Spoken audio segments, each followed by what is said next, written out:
Cinquième chose, parce qu'on va rapidement, dites à Blé Goudé, moi je veux qu'il fasse la paix avec le président Gbagbo. Depuis très longtemps, je sais le rôle trouble qu'il a joué à la CPI. Le rôle trouble qu'il a joué à la CPI, c'est un ingrat notoire. J'étais ami à son grand frère, Blé Copé, qui a le même âge que moi. C'est juste après nous que Blé Goudé vient.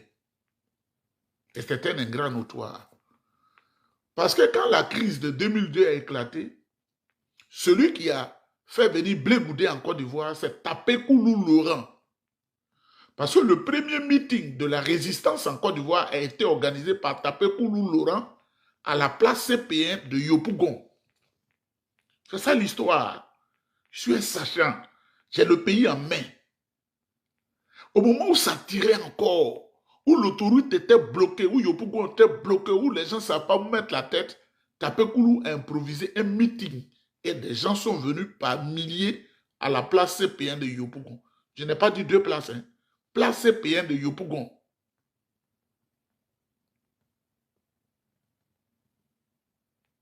Vous comprenez? Et Tapé-Koulou est allé chez Gossio Marcel. Il dit que je vais faire venir Blé Goudé.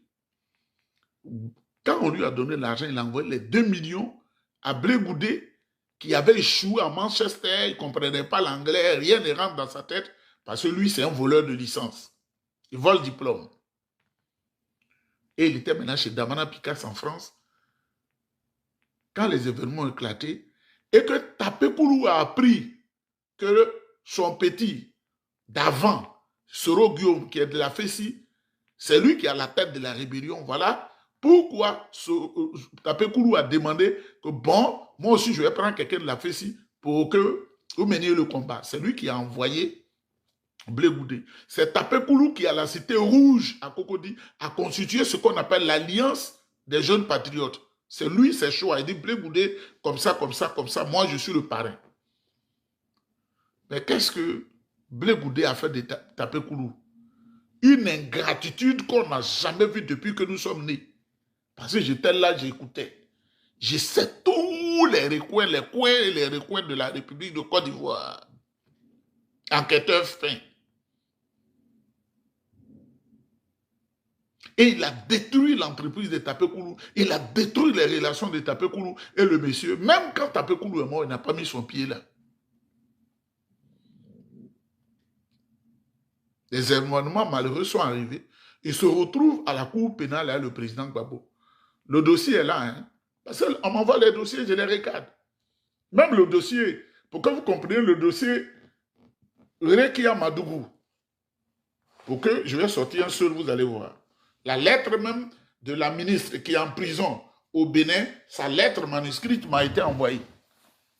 Et je viens de la saisir. Pour que vous sachiez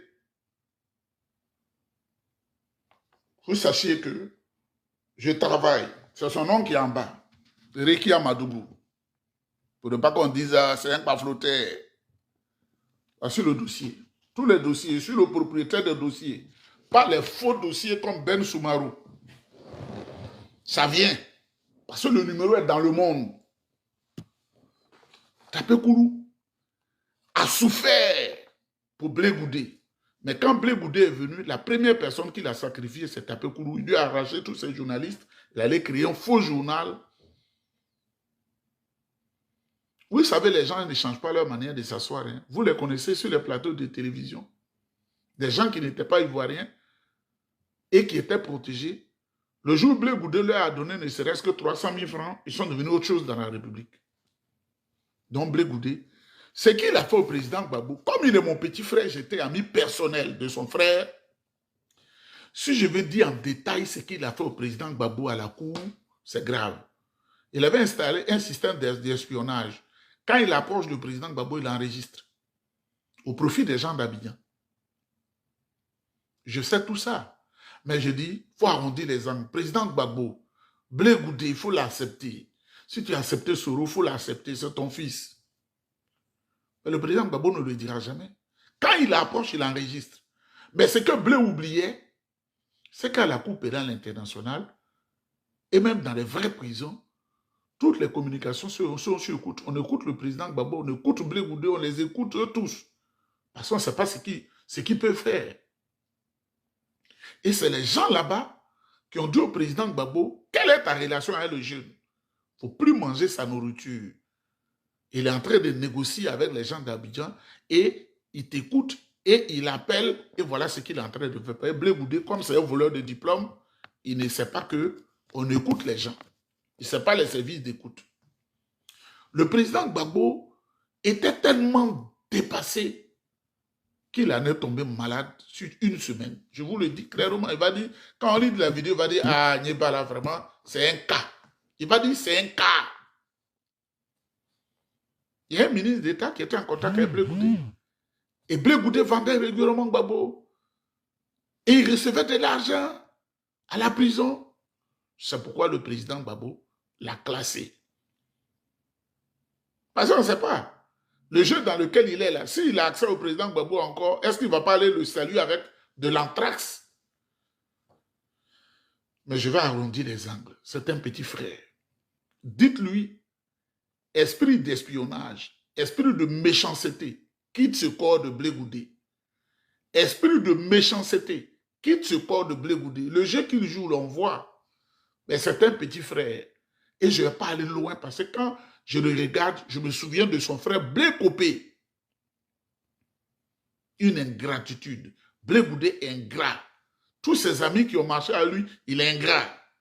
Mais quand il était devant l'Alliance des jeunes patriotes, quand tu es un directeur général, il t'appelle. Tu n'as même pas encore fait ta comptabilité. Envoie-moi 20 millions, envoie-moi 30 millions. C'est cet argent caché là qui demande au gouvernement de débloquer. Sinon, il a